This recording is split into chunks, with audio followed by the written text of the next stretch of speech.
Mas Nail akan menjelaskan, yaitu topik pertama kita tentang pencegahan kebakaran terhadap listrik. Adik-adik bisa lihat ada 5 poin tentang pencegahan terhadap kebakaran terhadap listrik. Yang pertama itu bisa dilihat nomor 1, jangan sentuh kabel yang rusak.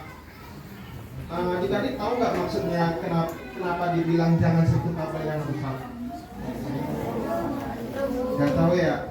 Ini kan izin maksudnya gak usah pakai mic ya, biar lebih enak. Ini ada Mas bawa contoh, ini charger. Ini kan dibilang tuh jangan sentuh kabel yang rusak. Adik-adik bisa lihat kalau kabel, ini kan kabelnya bagus tuh. Ketika nanti kulitnya sobek, itu tidak boleh dipegang karena bisa mengakibatkan korsleting. Korsleting itu apa yang dimaksud dengan korsleting? Nanti adik-adik bisa kena kesetrum, kena listrik, dan itu akan membahayakan diri kita. Kemudian cabut stop kontak setelah dipakai. Apa sih Mas maksudnya cabut stop kontak setelah dipakai? Nah, ketika kita ini misalnya kita berada di rumah atau di sekolah, kita memakai listrik, ini sudah memakai listrik, jangan lupa untuk mencabutnya. Mengapa gitu Mas? Kalau kita tempat memasang dalam waktu yang lama, itu akan menimbulkan kebakaran. Jadi setelah pemakaian kita harus mencabutnya. Dan kenapa harus mencabutnya? Itu akan menghemat listrik. Kalau kita menghemat listrik, kita itu sama dengan menabung. Menabung itu apa adik-adik? Menabung itu ya kita berhemat listrik istilahnya. Kemudian yang ketiga, matikan perangkat listrik. Apabila adik-adik contohnya adik-adik itu menonton televisi atau memakai kipas angin, jangan lupa untuk dicabut ya, karena kalau tidak mencabutnya akan menimbulkan kebakaran. Elektronik itu tidak bisa sampai berhari-hari. Kemudian yang poin keempat, jangan main listrik. Nanti adik-adik ngerti nggak yang dimaksud dengan jangan main listrik? Ngerti nggak adik?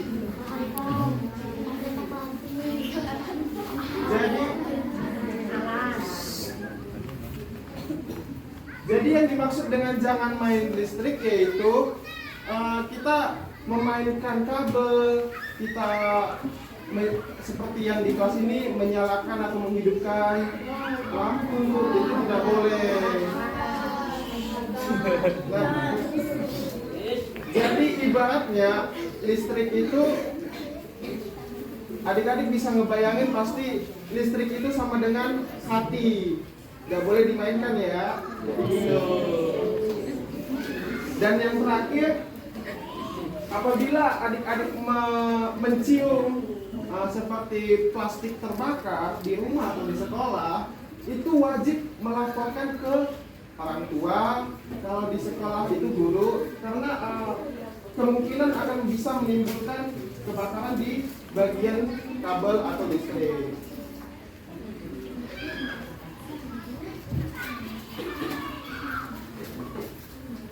Oke, baik.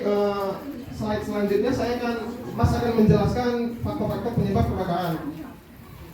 Yang pertama, adik-adik bisa melihat kebakaran itu disebabkan oleh 2. Yang pertama karena manusia, karena diri kita sendiri. Karena mungkin bisa jadi karena Mas, adik-adik, dan itu tidak boleh dilakukan. Yang kedua karena alam. Nah, adik-adik bisa dilihat yang pertama tadi karena manusia, yaitu poinnya yang pertama disengaja. Ini kita tidak boleh melakukannya ya, harus diingat. Apa itu contohnya Mas kalau yang dengan disengaja, yaitu dengan adanya pembalakan liar, balas dendam dan sebagainya.